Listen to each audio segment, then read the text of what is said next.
Legend. That's an interesting word. Great players make great coaches, period. You could be the best X and O guy in the world, but if you don't have the players, forget about it.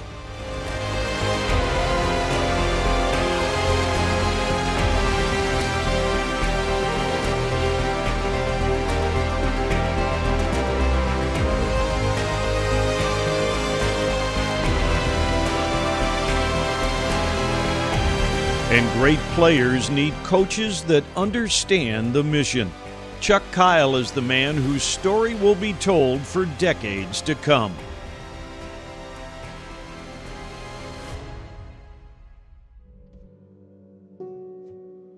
Most people, when they think of him, will identify him with those championships. That's not how he identifies himself. I think, number one, he has a loyal spirituality. He's a family man. He's an educator. And that's what he's done as a coach. He's educated young men in a legendary way.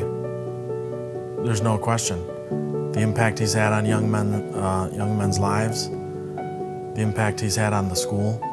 He has helped define what this school is for a long time. People look to him for his leadership because they know he's guided by the Holy Spirit. There's no question about that. We'll always be able to talk about those championships. We'll always have them. And they're important, but it's not the most important. And Coach has always believed in a great process, a process of hard work and great faith. That's what made those championships possible. Or even the seasons where we didn't win. We still had a great faith and a great work ethic. And that's what you carry with you. Because you don't walk into a job interview with a championship trophy. You have to have your values and your work ethic. You have to be who you are. And that trophy is not who you are. And those trophies, that's not who Coach is.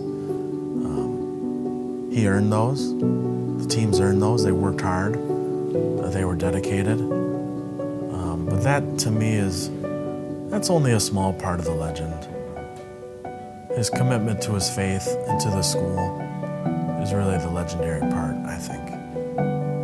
I'd like to talk a little bit about the book that Chuck and I put together back in 1997. Chuck came up to me and asked if I could help him maybe find a publisher or use a publisher that I've used. He was interested in writing a book about his coaching, his specifically his ability to motivate his football players, his track players, more importantly, his students in the classroom. So in 1997, we sat down and talked about this project. I should make it clear that Chuck Kyle is the one who wrote the book. My job was to edit and to find photographs, to come up with the title, the object of the game. And the first quotes Father Robert Welsh, who of course was the longtime president of Saint Ignatius High School. And this is what Father Welsh said in my foreword when I asked him to come up with something about Chuck. First of all, he is a teacher in the classroom before he is a coach. But in both the classroom and on the field, he remains a teacher. He exhibits great enthusiasm in both settings. He is also focused, uncomplicated, and honest, three qualities which usually ensure success. It is obvious to everyone that Chuck believes what he is saying and means what he believes. Family members, players, assistant coaches, students, parents, and colleagues have learned many lessons about life from Charles Kyle. Hank Gaughan, teacher and athletic trainer, states that Chuck has taught me to meet challenges head on and to celebrate the moment. Rory Hennessy, assistant principal at the time, and former assistant coach adds, Chuck has taught me not to be afraid of challenges. He has taught me not to be afraid of failure. It is better to try than to sit back and say, what if? The object of the game enthusiastically teaches the reader that young people can do great things. At the same time, the book renews our hope and faith in the human spirit by challenging us to believe in ourselves. Once I figured out that I wanted to coach, I mean, I'm not a big saying guy. I'm not a big rah-rah guy, but you know, the goal of the coach is to serve the player. So that, you know, that obviously stems from being men for others here, and that's what I think about Coach Kyle. Like, I think he took his leadership role of a head coach, and it was servant leadership, you know, and ultimately he wanted to do good for the team, but he wanted to see you know, ascend and be the best player that you could be. But he did that because of the attitude that he took towards you of serving you, helping you. You know what I mean? How am I going to help this guy?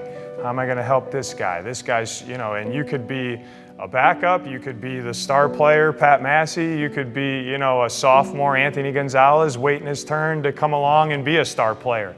And he touched each of us differently to get us to realize, like, hey, this is what you need to do to become the best player you can be. Everything I do is based on what I've learned here. Everything that I do, I believe this. The game of football is quite simple. You know, it's not difficult to coach.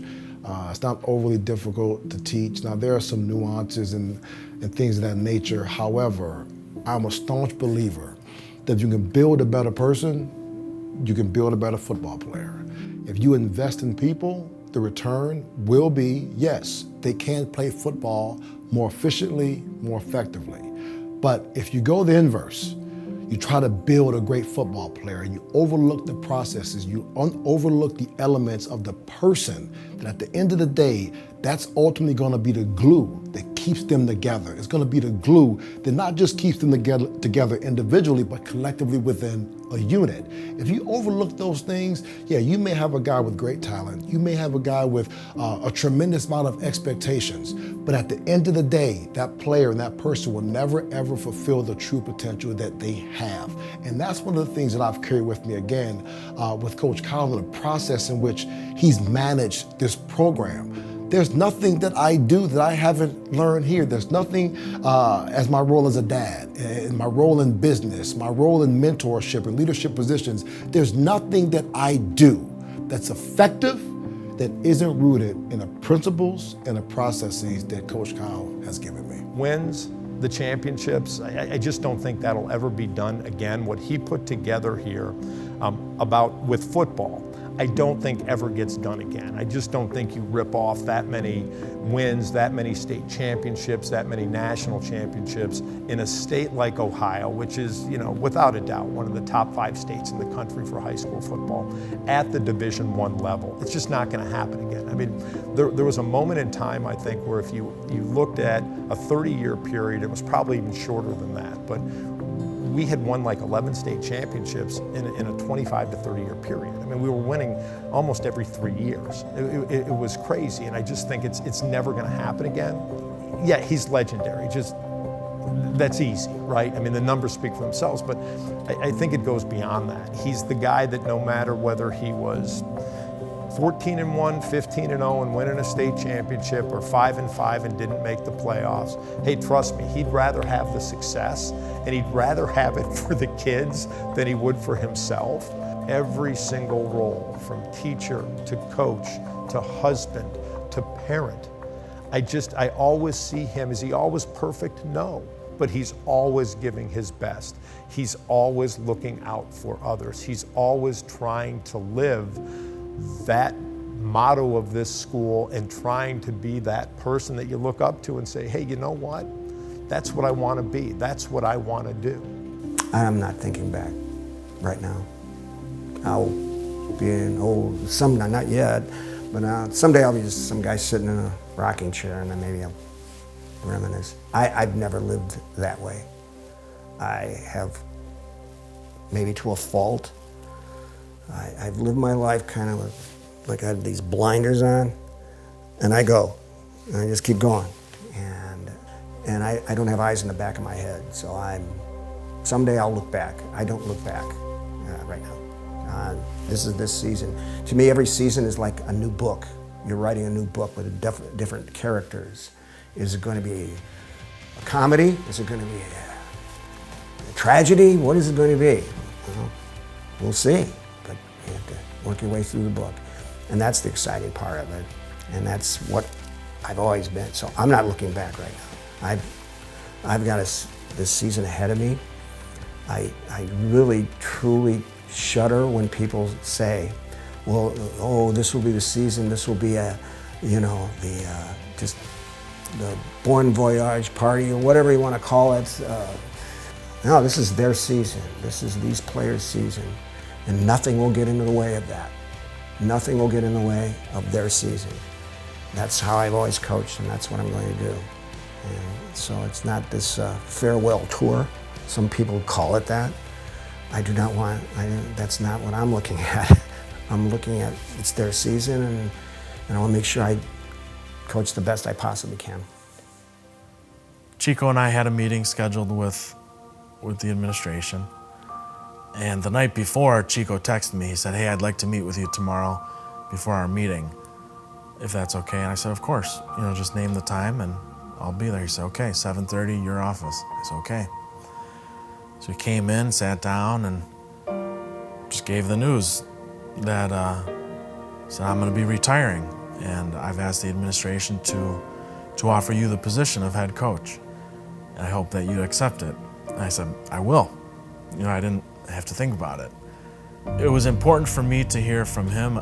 I said, Coach, if you're ready to hand this over to me, then I'm ready to accept it. And I need to hear that. I need to hear that from you. So he said, yeah, I'm ready. I'm ready, and I'm at peace. I said, well then, if you're at peace, so am I, and I'm ready to take this over. And people ask, how are you going to be different than Coach Kyle? And, well, that's more based on our personality, but he's influenced me so much and influenced my thinking so much. It's hard to remember what are your original thoughts versus what are kind of his thoughts that you've adopted. And they all kind of flow together, and I'm good with that because he's been my coach and a mentor of mine and a colleague. It's hard to keep it straight. So I think it's important to keep his values, those values that he's built the program on, keep them alive in the program, because we do believe in tradition. We value tradition here in a big way, and we should. We have a tradition that nobody else has, and we love it, and we embrace it, and we should, and we always should. The idea of retiring from it is not easy. I'm still pretty vital. But the exciting thing for me is that this is being passed on to Ryan Franzinger and to Dave Sassetti and this whole coaching staff of young men that love the school, that get what we do in this program. Ryan is a lifer. He of Saint Ignatius. He certainly understands the value of what the program is. He will win more than his share. He will have great success. He will make sure that young men learn the work ethic that will affect the rest of their lives. That's what Ryan will do. And we have the other coaches that believe in that too. So I can leave with happiness in my heart because that's going to happen.